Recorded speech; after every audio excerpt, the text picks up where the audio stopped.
শ্বশুর শাশুড়ি দুজনেই খুব ভালোবাসে, আমি ভালো দেখে তারাও আমাকে খুব ভালো পায়। আমি ঠিক জগৎ ঠিক, তাদের ফ্যামিলিতে হয়তো দেবর আছে, ননদরা আছে, ওরাও খুব ভালোবাসে। বিয়েটা হচ্ছে অ্যারেঞ্জ ম্যারেজ, ফ্যামিলিগত ভাবেই হওয়া। আমার শ্বশুর শাশুড়ি পছন্দ ছিল, দেবরদের পছন্দ ছিল, এই জন্য হয়েছে। কিন্তু আমাদের ফ্যামিলি পারিবারিক ভাবেই হয়েছে, তারা পছন্দ করছে, নিয়েছে। আমি চাই আমি বাকিটা জীবন জানি তার সাথে কাটাতে পারি, সাংসারিক জীবনটা বাচ্চা কাচ্চা নিয়ে থাকতে পারি, কাটাতে পারি, এইটাই। অনেক ভালোবাসি, সারা জীবন থাকার চেষ্টা করি সবসময়ের জন্যই। সামনে দাঁড়িয়ে আছে এই জন্য?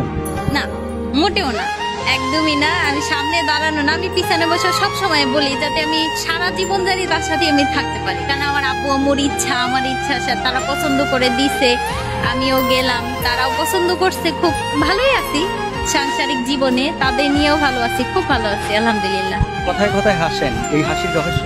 কথায় কথায় হাসি না, সবাই বলে আমি নাকি কিছু জিজ্ঞেস করলে হাসি দিই। কারণ দেখা যায় সবসময় ভিতরে খারাপ থাকলেও বা কষ্ট থাকলেও সবার সাথে একটা হাস দিয়ে কথা বলি, আবার ভালো লাগে কেউ জিজ্ঞেস করে, এইটাই। নিজেকে কোন কাজে বেশি ব্যস্ত রাখেন? হাজবেন্ড আছে, বাচ্চা কাচ্চা আছে, তাদের লেখাপড়া নিয়ে, সাংসারিক জীবন নিয়ে, এটা নিয়ে ব্যস্ত থাকা হয় বেশি। ভাইয়া সবসময় ঘরোয়া ভাবে থাকা, গোছানো টোছানো, তার একটু ভালো মন্দ রান্না করে দেওয়া, তারপরে সবসময় পরিপাটি সুন্দর, এই জিনিসটাই ভাইয়া খুব পছন্দ করে। শ্বশুর শাশুড়ি আছে? আলহামদুলিল্লাহ সবাই আছে, আমাদের ভরপুর সংসার, শ্বশুর শাশুড়ি, দেবর ননদ সবাই আছে ফ্যামিলিতে, তারা খুব ভালো। তাদেরকেও খুব মিস করতেছি, কারণ আমরা গ্রামে যেতে পারি না ঈদের টাইমে। এখন সবাইকে বলা হয়েছে আসার জন্য, তারা তো আসতে পারে নাই। শ্বশুর শাশুড়ির যতটুকু প্রাপ্য তার আমরা মনে করি জানি আমরা বউদের দেওয়া উচিত, কারণ তারাও হয়তো বা মেয়ের মতো ওই রকমের মনে করতেছে।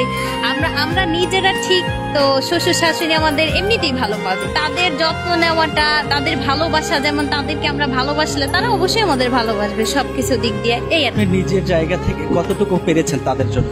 আমার যতটুকু চেষ্টা করার, আমি বিয়ের পর থেকে খুব আপ্রাণ চেষ্টা করতাম তাদেরকে ভালো রাখার জন্য, তারা জানি সবসময় ভালো থাকে, আমি জানি রাখতে পারি, আমার দিক দিয়ে কখনো কোনো কষ্ট না পাই, মানে আপ্রাণ চেষ্টা করা হয়েছে।